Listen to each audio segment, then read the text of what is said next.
Hello and welcome back to another Out of Spec Reviews video. You join me with the Rivian R1T once again because you guys have asked for me to go through every menu in the infotainment system and also share some of my impressions about the snappiness, the over-the-air software update capability, and just my overall impression using the software in this vehicle over the last get back home. I'm currently in Arizona on a massive road trip with this vehicle. I actually just drove the there's a whole bunch in the parking lot around here actually, and then I got to go back home to Colorado in this thing. I'm ready to buy one. I want it now. I got to find one. Launch green, ocean interior. I gotta get a truck. I'm sold. This thing is so freaking mega. Okay, let's go. This Audi plug-in hybrid took this charger.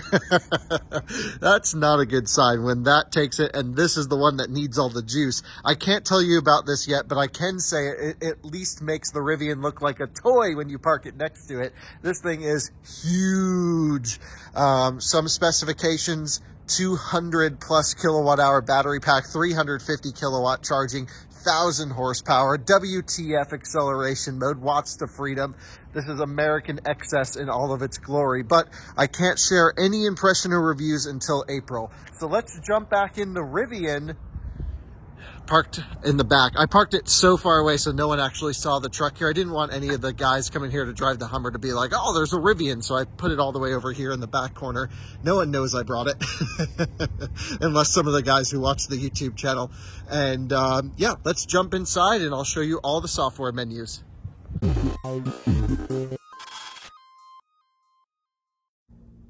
So I think we should first start with getting into the vehicle, and to start there's a key card which is now gone in between the seat. Whoops.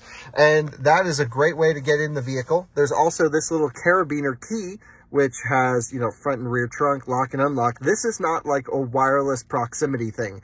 This is you hit a button and it sends a signal to the vehicle. Occasionally this can be sitting in here, for example, on the wireless charger, which doesn't always charge my phone. It's pretty sensitive as to where you have it. And you got to go over here and tap it to the door. Right about here is where the sensor is. That's where you put the key card as well. Then there's a bracelet. Then you can use phone as a key. And I don't have the phone software for this vehicle, so I can't evaluate that. Anyway, let's start over here on the main instrument binnacle, shall we? To cycle through the menus here on the left, you can hold the left or right button here. And so you can see your tire pressures, your navigation, or your efficiency. And those are the three things you can see. Now, I was hammering it on the way in, so that's the case there. Then when you have the vehicle on, you just touch the brake pedal. It turns on instantly. There's zero lag, and you can put it right into gear. Again, instantly, zero lag. Really, really well thought out, really well done. In terms of your windshield wiper adjustments, you have to rock this little switch over here, so you can go from sprinkle, drizzle, shower, downpour, or to storm. I love that it's labeled like that, auto or off. I find auto works great, and the auto wipers have not given me any issue at all, and I've had this truck in some rain now. Then you have your headlights, so you can go from off to parking lights, which don't actually stay on that long. Sometimes for filming, I like to keep the parking lights on, and it just doesn't. We need like a demo mode, like a showcase mode, so the lights stay on longer. Auto, and then you can do front lights puts front fog, and then front and rear fog all together. I find lights plus front fog is the way I like to leave the truck for general driving at night, and then automatic during the day to keep the headlight surrounds at full brightness. You have your volume up and down, track left and right normally. On the right side, you have your driver assistance. So once you're on a pre-mapped road, you can pull down once pretty much at any time, and that will give you adaptive cruise control. You can pull down twice, just like a Tesla. You don't actually have to go past the point of resistance. You can just knock it to the first notch like this, just like autopilot, and it will go into its driver assistance. The driver assistance is great. It just needs to be on pre-mapped highways, and there are not many highways that I've taken so far that are pre-mapped, although here in the Phoenix area, many of them seem to be. Then you can go speed up or speed down, left and right. But that, I think, should be up and down. They should reverse these rolls. Left and right should be distance, up and down should be speed, because then you can just roll this up and down. Here you got to like click, click, click, click, click, click, click, click, click, click. If you click and hold, it will go to the nearest 5 mile per hour, you know, up or down, basically, by pushing and holding on the speed. So that's pretty interesting. That's pretty much all the software stuff on the wheel. Other than that, These little switches, I guess, are software. It's electronic center console, so that's pretty sweet. And then you get into this infotainment screen. So let me shut the light off here and I'll show you some of this stuff. You have lock and unlock, which makes a nice little lock and folds the mirrors in, or folds the door handles in. Take a listen. Then you have your, basically your user selection. Right now it's just the Rivian factory that is the only driver of this vehicle. Then you can adjust your steering wheel and side mirrors. I showed you that in the first video. You got to use the switches and knob on the wheel for that. To the right of this, you have your Alexa. You can sign in and she can do some of these functions here. And I've already shown you all of this. And I will not say the A name anymore, I promise. I'm sorry for making all of your computers and stuff go crazy. Moving along the top, we have this little light-looking locator thing. I have no idea what that is. No clue. 64 degrees. This is your Bluetooth connection. You can see it's connected to my phone here. Then you have your Wi-Fi connection. You can do all of this. Let's go into Wi-Fi settings, see what this says. In Wi-Fi settings, you just, I guess, connect to Wi-Fi. Not that hard. You can find a network and manage saved networks. So those are all the networks this truck's been linked to. Then you can find a network, I guess, that's hidden. So that's pretty sweet. Then you have LTE and time. So the standard screen for this can be really any of these along the bottom. I find keeping it on map works the best. By the way, if you have a Rivian, take a listen to this song on this system. It sounds truly incredible in the Meridian sound system, especially with Spotify set to high bitrate streaming. Very impressed with that. The navigation system seems to work great. It's first off very responsive to different inputs. I can slide around. I mean, just like so many cars just can't even do this. And this thing is just rocking everywhere without issues. It's so good. By the way, you can pull your music in from the right at any time and push it away off into the right side screen. There's nothing you can pull in from the left, at least as normal. You can then search for addresses. So let's say we want to go to, I don't know, this Electrify America station in Flagstaff. So we can click that and it should, yep, does route planning. It says, hey, we need to stop at this charger in order to make it up there. I will say route planning is like a 4 out of 10. Sometimes it works perfectly like this, and then sometimes it can't figure out how to get me home to Fort Collins. So it seems to be picky about the certain routes that it takes, and it's not trying to find alternatives. So I think their route planning needs a little bit more work, but it's actually better than most cars that don't even have route planning, because it says you need to sit there and charge for 44 minutes and we'll get there with 13 miles, and it does a lot of these calculations. So I'm pretty impressed overall with that system, especially being an early one. And I like how you can pull down here and see all of your destinations, where you want to go, everything like this, and what you'll get there with. I do wish, though, that they would move away from miles and show us percent. However, the Guessometer miles is more accurate in this than any vehicle I've ever tested it. They do a really good job. Speaking of some more trip-related things, you can click this button in the bottom left and it will highlight your entire trip. I really like this sort of a trip view. You can turn your sound on and off. You can select voice or just a chime, which I think is really nice, just to have a little chime to let you know. And of course, you can end your guidance. It will also bring up your sort of resume function. If you end it by accident, you can be like, oh, just go right back. So some things really, really well thought out here. I gotta say, I'm impressed. When I click the gear icon over here, it will bring us to some settings. You can see the audio volume. Yeah, this is where you can choose from chime to speech, like I mentioned. You can choose your map type. You can also click up here and quick choose your map type, which I think is pretty sweet. I'm a North kind of guy. You can do so many things. You can avoid highways, ferries, tolls. You can clear your search data. That's pretty sweet as well. So I think they've really nailed this integration here. The one thing I would have really liked to see would be on-route battery preconditioning, which Rivian tells me is not enabled. I haven't experienced any cold gating this week, though. The bigger the battery pack, the less of an issue. You can set home and work, which is really nice. And then, of course, you can go through and, you know, set all your previous destinations as favorites, which would come up under this star menu here. So that's all of your navigation stuff. Let's continue over to music. I'll share some more things. You have FM. Let's turn that down. You have FM here. I don't think you have AM. Pretty sure it's just FM. I could be wrong, though. No, I'm pretty sure it's just FM. Sometimes with AM, electric motors actually interfere with the frequency of the AM stuff. If you ever have a Tesla Model S with AM, there's like a 1100 station somewhere around there, and the car sounds like a race car through the sound system. It's pretty cool. Then you have one of the best features of this entire truck, and that is the Spotify built-in application. You can listen to your out-of-spec podcast right here built into your Rivian, which is just absolutely amazing. You can listen to basically the best podcast in the world right in your Rivian. What more could you want? That's pretty amazing. And the nice thing about this is it operates just like normal Spotify. You can go through, you can listen to music. For example, I do a lot of listening to Mint. It's one of my favorite stations or playlists that gets updated quite regularly.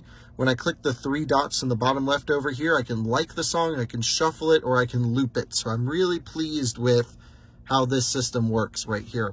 Another thing you can do is you can go into your Spotify situation, and you can even put on your streaming quality and select which one you want. For me, I'm a little bit more of an audiophile than most people, and I've selected very high, which I believe is like 320 kilobits per second. It's not totally a hi-fi lossless audio, but for digital streaming, it's pretty freaking sweet. So I'm impressed with this, and linking my account up to this Rivian took all of about 3 seconds. I scanned a little thing, went in, and boom, I was ready to go. It was pretty freaking sweet. Then you have TuneIn, which I don't really like the integration of. I can't actually figure out where to search on TuneIn. It just seems like not easy. I don't know anyone who uses TuneIn, first of all. I'm sure we'll have a couple old guys comment that says, I've used TuneIn for the last 20 years. But yeah, not really for me. I've never used it. But if you do, let me know. Then you have Bluetooth audio streaming right here, which is pretty awesome. So you can just link right into your phone. The nice thing is when you don't have your phone selected, a really cool touch is that the audio on your phone goes through your phone speaker. So even if you're still connected through Bluetooth, if you want to pull up a YouTube video, if you're a passenger, for example, it will just go over to your phone. I think that's really nice. And then you get to your audio settings and adjustments, which is pretty sweet. So you can adjust your center point here on the Meridian sound system. You can adjust your soundstage focus. I think it sounds best just right in this region over here to me. I always like a nice little V, but you can play around with this and adjust over time. You have your 3D surround sound. I'm not into like massive 3D, so I've just put it in the middle setting. And then dynamic sound adjustment will make it louder if you're driving faster to compensate for sound volume. You also have some presets that Rivian has thought works pretty well for the type of music that you want to listen to. And overall, I would agree. That's pretty sweet. Next up, we have all of the drive modes. So you have all-purpose, sport, conserve, off-road, and towing. I don't need to explain what all of these do to you right now, but basically how I find I drive the car is all-purpose, ride in soft ride quality, soft or stiff, regen in high, stability on, and then suspension in standard. This is the best daily driving situation for me that I've found. Then you can put it into sport. You can lower the truck down. I find that sport set to the second from the lowest with the ride in soft for general driving is pretty good. And then brake regen in high and stability in reduced or off. That's what I like for like a back road cruise. And if I'm really going for it, our roads are pretty bumpy. I still go to stiff. I don't go to lowest, and I go stability full off. And then I'm just like kind of powering out with some rotation on corner exit. The thing freaking hammers. So I'm a big fan. Conserve mode basically lowers us all the way down to the ground. I find riding in stiff with the lowest suspension is good if you're going to hit big bumps because it stops the suspension from maxing out. Although from time to time, I will put it in soft if we're just on sort of normal, smaller bumps.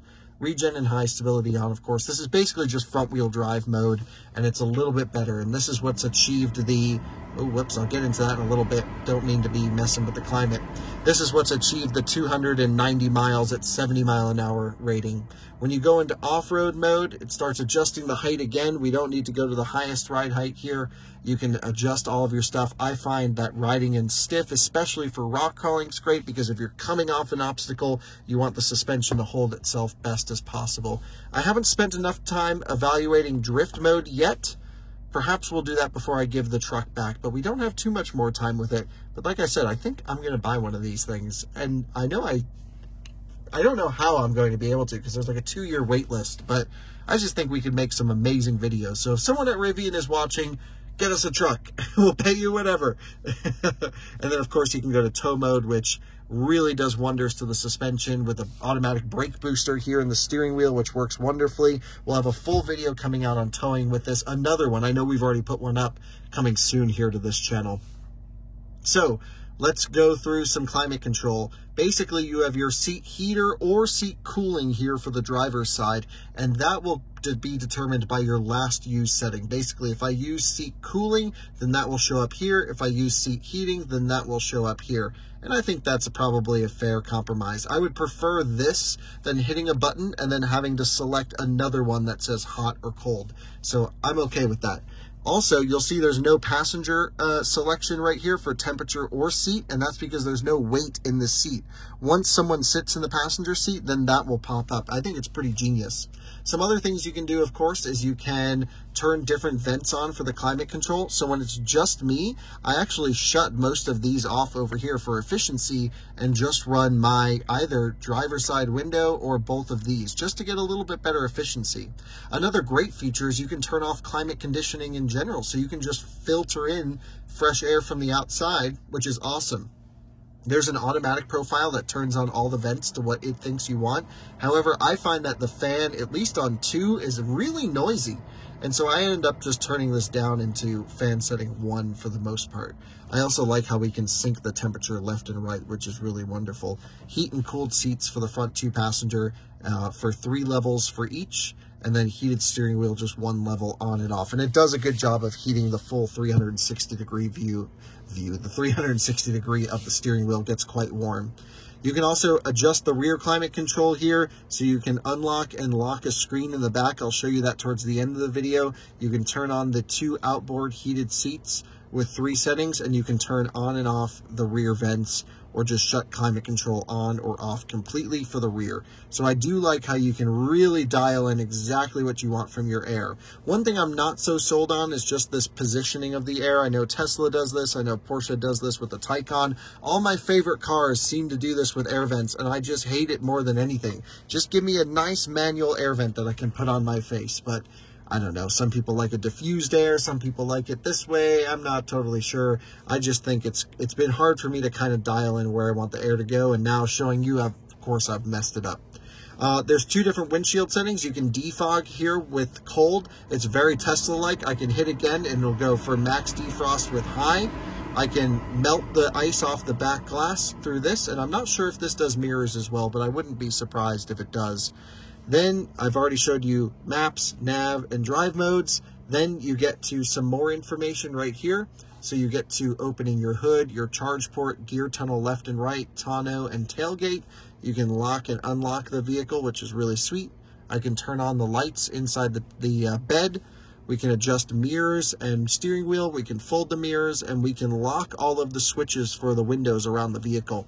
This is where you can also turn on and off your gear guard. So if you don't want a little bit of phantom drain, you can turn this off. Although I've left this truck sit for almost 24 hours, and it's only lost maybe 1%, 2%. So I'm pretty impressed with it so far. Then we get to our lighting settings. And you can go cabin lights manually on or off. You can go auto if you open a door. For example, if I pull the door open, you'll see the lights will turn on. And there we go. And then I can just force the cabin lights off quickly. That works pretty well. What doesn't work so well is this display brightness thing. So automatic mode basically just switches between day and night mode, but it doesn't adjust brightness, at least with the current software update. So normally I'm like maxed out in day mode driving along. Then it switches to night mode, and it's like this. It's so bright, you can barely see the road outside. So every time I gotta like walk this down as it gets darker outside, and it's just a little bit aggravating, I have to say. This is where you could, another place where you can also unlock or lock the rear display. I'll show you that. Your ambient lighting selections are here. If you watch our towing video of the range versus, or the weight versus aero, we go into the ambient lighting around the vehicle. This is your charging settings here. This is really important. Daily, the car recommends a 70% charging limit. That's how I would keep mine all the time. Extended would be an 85% limit, and so that's fine if you have a longer commute or you know you're going to run some extra errands for the day, and I would use that quite often as well. And then very rarely would I ever go up to 100% for a full trip. That would just be, you know, sort of an infrequent use, but certainly would be kind of useful. Since we're on a trip, we're here in Arizona, and I think one of the Hummers is almost done charging, I'm going to throw this on one of the chargers over there.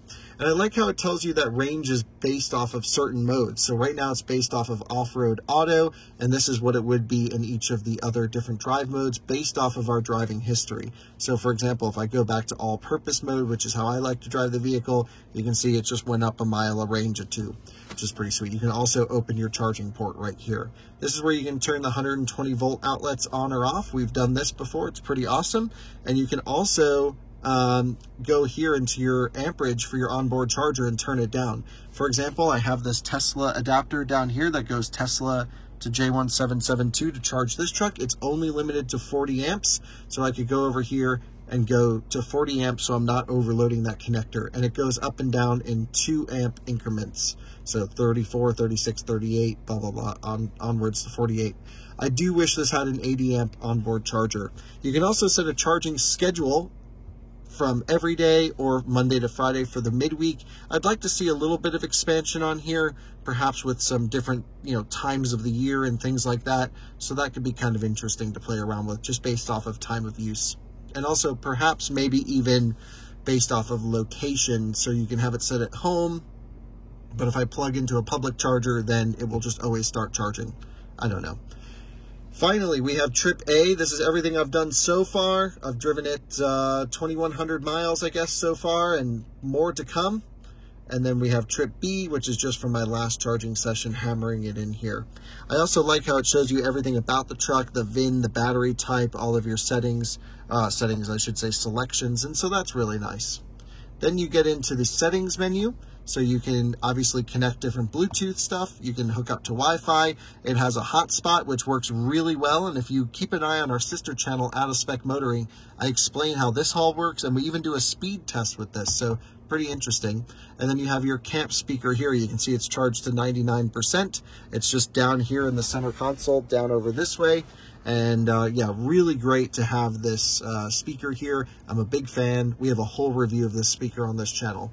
If you go to vehicle, you can have the unlock button, unlock all doors. That's how I would do it. When you put it in park, you can unlock all doors. Proximity, auto lock and lock, unlock and lock. So when you're, they say it's actually key fob is proximity based. I have not experienced that. I've had to click unlock every time with this at least. So that's pretty interesting. Not sure what to say. Auto relock I don't like because then you might have a chance to lock the car when you want it to leave it unlocked.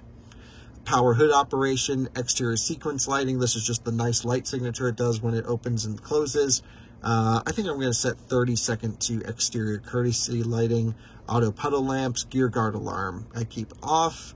Side mirror auto folding and unfolding. Interesting how they're two separate switches, but that's kind of nice. I like the more options.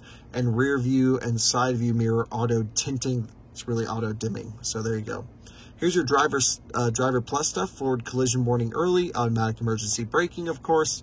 Lane departure warning. This is still a bit aggressive and normal in my opinion. When you brush a line, it really like pushes you, and it's before you even hit a line, especially if there's elevation on the road or like a hill or you're about to go into a corner. It seems to be a bit aggressive, and I turn this off on back roads, especially if I'm going for a drive, and I keep the warnings both off, and you can choose those independently. Lane keeping assist will push you back in, of course. That's the same thing as lane departure. Oh, this is warning, excuse me. And the lane keeping assist is what's a little bit too aggressive. The warning is basically, do you want these warning types to let you know you've hit a line? I keep the warnings off, but I keep the assist on. Blind spot, proximity, rear cross traffic, which works really well, actually. Software updates, this is where you'd come to see your software. This is the version we are on. It's still an early version of software. Of course, if you find this video in a couple years, well, a lot of this will probably be outdated, at least let's hope. And then you can put the wipers in service mode, which will pull them up to about here, so you can change the blades, which is pretty awesome. Or if it's about to snow, you can do a tire change thing, which will stop the suspension from trying to keep up. And, yep, pretty good there. and they want you to switch to off-road mode in the highest ride height before you change your tire.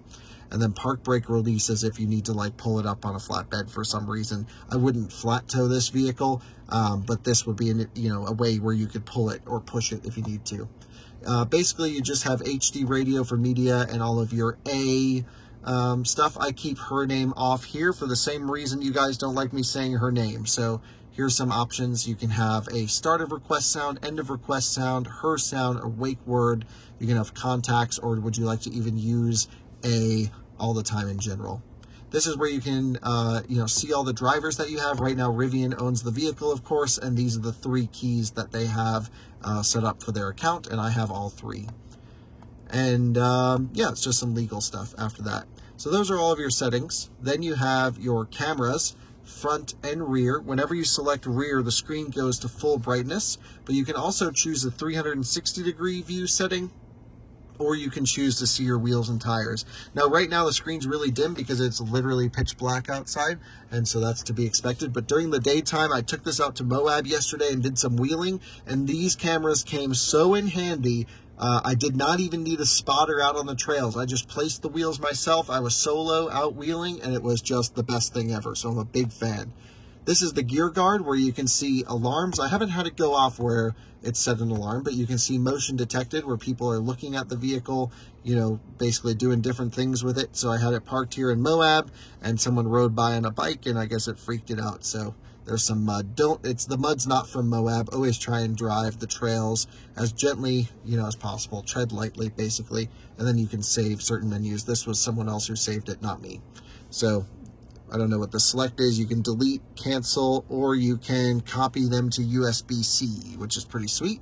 Yep, there's a phone menu as well, which I'm going to have to cut out just because everyone's phone number is on there, but you have your contacts, your recent calls, and your favorites. It works pretty well. And then your owner's guide, which is basically a full-on owner's manual built right here into the Rivian. So you can learn everything about what you need to do. So you can go here and talk about range, for example, or you can talk about a whole bunch of stuff. And there's basically a cabinet going down the parking lot. What on earth? That was a little trippy to look up and see. Oh, there's actually a person there. Okay. That was really funny. All right, well, that's literally everything. You can adjust your volume here or, of course, on the scroll wheel. Thankfully, there is a nice quick mute. And I think that's literally everything. Let me show you the screen in the back, and that's a full walkthrough of the infotainment system. Extremely comfortable, a really good rake. Most pickup trucks have like a really forward seat here, not here in the Rivian. This is really nice. I can turn on and off the rear lights here if they're not. That's how you do it. You can also, I believe, just touch them. Yep, and they're touch sensitive. So that's pretty sweet. I did notice the other day, I had like my elbow back here and I was just cruising and the rear lights kept turning on and off, and I think that's because I kept hitting this. Then you have your temperature left and right. You can see climate is synced right now. I can do rear heated seats on and off. 2 USB-Cs, of course. We can basically say, do we want the airflow in the face or the feet, or can we turn the whole thing off? I don't see any way to adjust temperature here, but I think that's because it's synced to the driver right now. Otherwise, maybe you would be able to, or perhaps it's just linked left and right. I believe it's just linked left and right now that I'm thinking about it. So anyway, there you have it, the full Rivian system. Thanks guys for tuning into another Out of Spec Reviews video here on the Rivian R1T. Plenty more to do with this truck, don't you worry. We'll see you on the next one. Bye-bye.